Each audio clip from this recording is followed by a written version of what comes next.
I'm gonna run around, check on a few today. I got some cleaning up, some leaves to do. I got one that I'm not getting anywhere with, and I'm not 100% sure why, but we'll take one more swing at that one. And then, like I said, I got some mowing to do, so we're gonna take the trailer today. Stay tuned.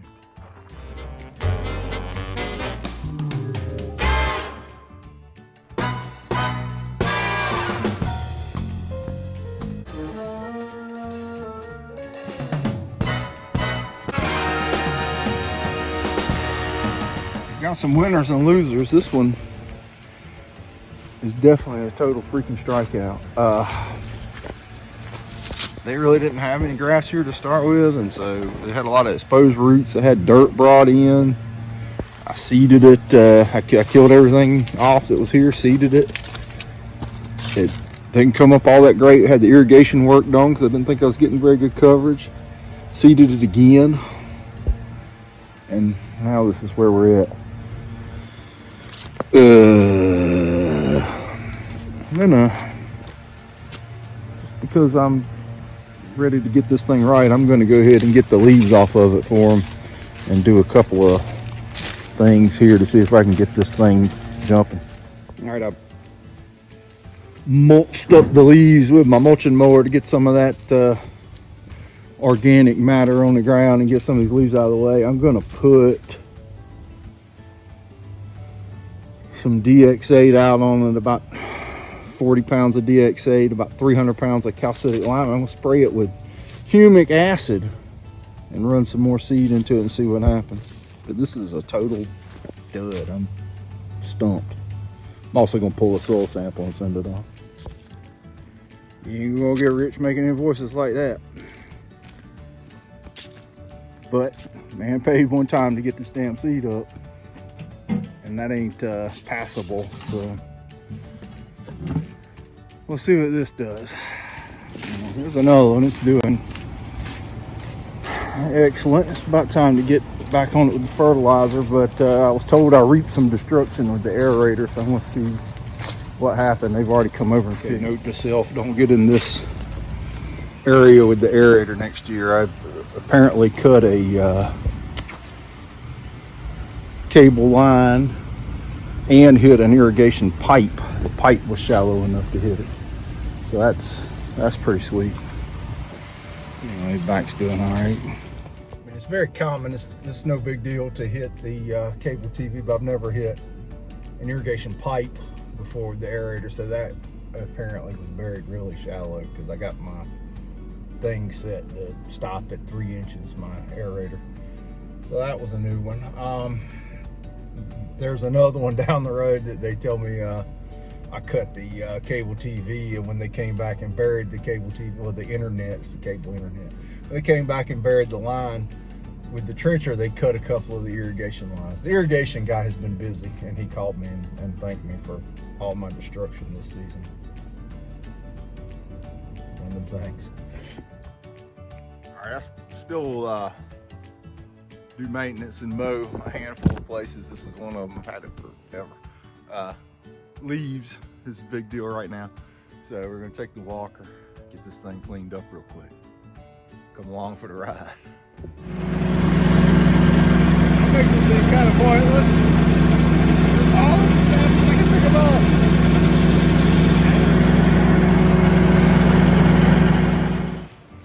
Getting the back here done now. The back is bent grass. I mow it pretty much as low as I can get it without messing it up with the rotary mower, but I'm gonna mulching back here.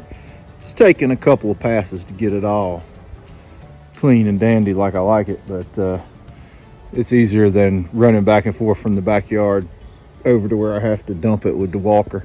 So get this knocked out.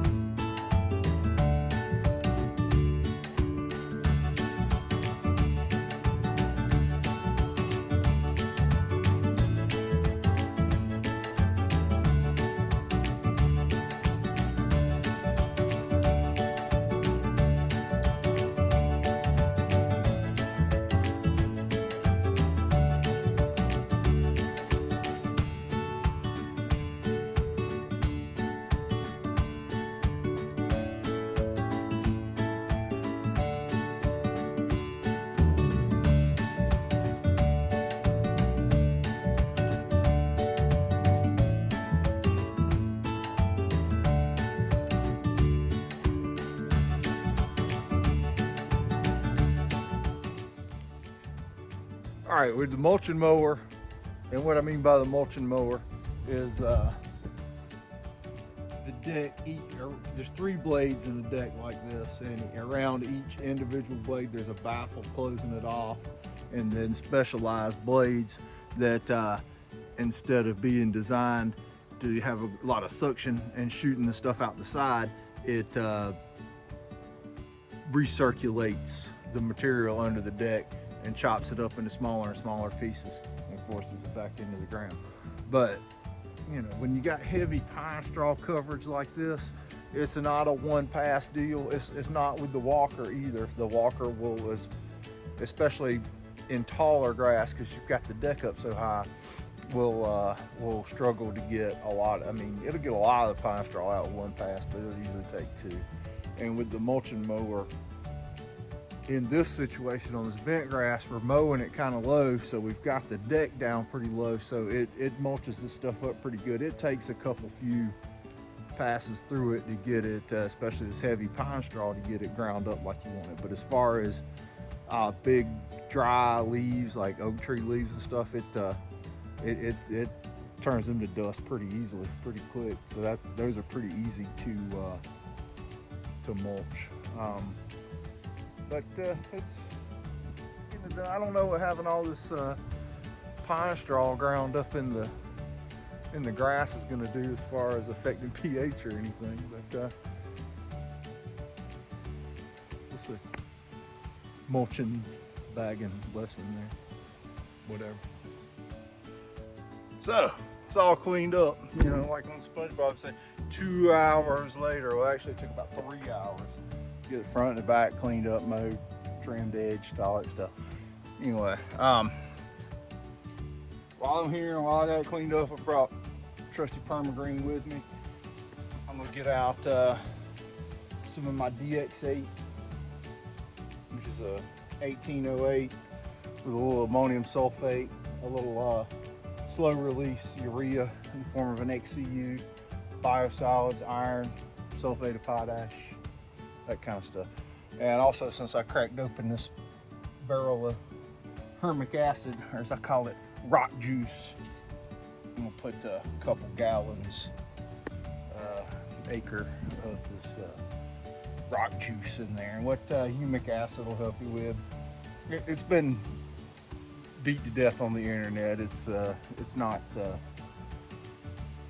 going to change the world, but what it does do is it's a chelator, which means it can help you unlock some nutrients from your fertilizer, unlock some things that might be found up in the soil, that kind of thing, a little bit. But anyway, I'm gonna rock juice out my DX8.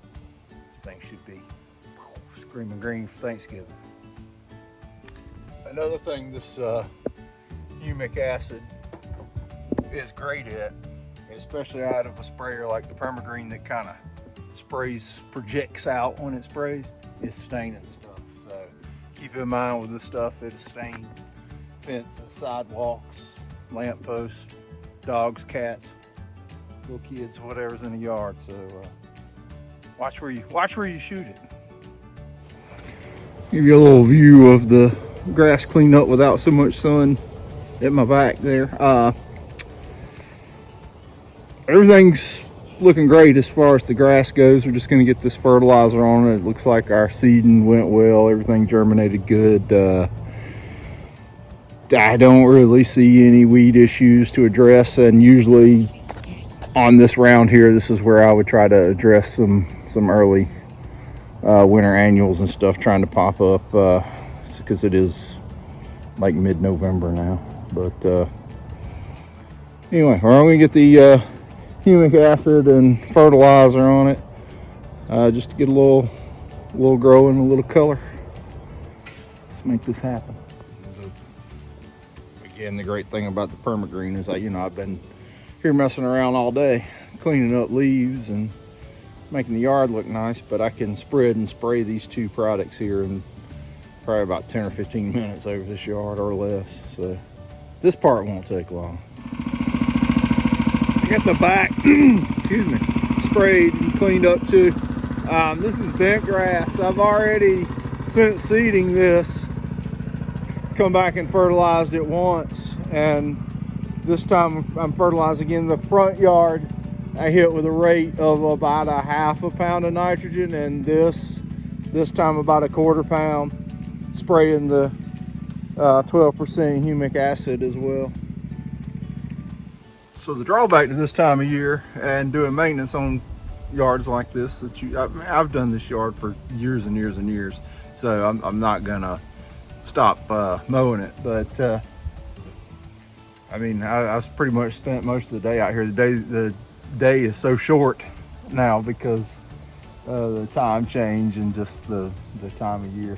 So I don't like these short days, but you know, it's still fun cleaning them all up and seeing what they look like afterwards. And this thing, it's doing great. I'm glad to see it, and see what this little application we made does to it, and see if we can get that first one I showed you that I don't have growing.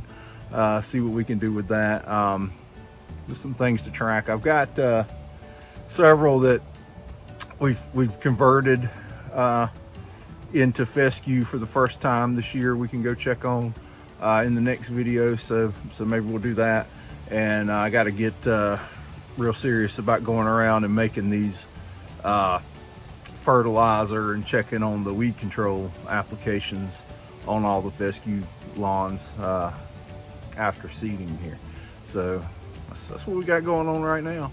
If we can keep the leaves off of them, and that's the other problem when you get into spraying and spreading mode, and you go around and the guys hadn't come and clean the leaves up off the yard. So I kind of got to coordinate in time with those guys on some of those that have somebody mowing to get in there and get those handled at the, you know, right at the same time that they've cleaned it up. So that's where we're at.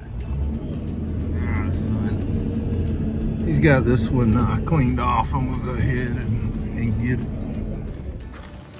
All right, I did ride by this one on the way out of the neighborhood here, and he's got it all cleaned off, so I'll go ahead and get some fertilizer on it, and I'll spray about a gallon an acre. I guess that's okay, of this dethatch here.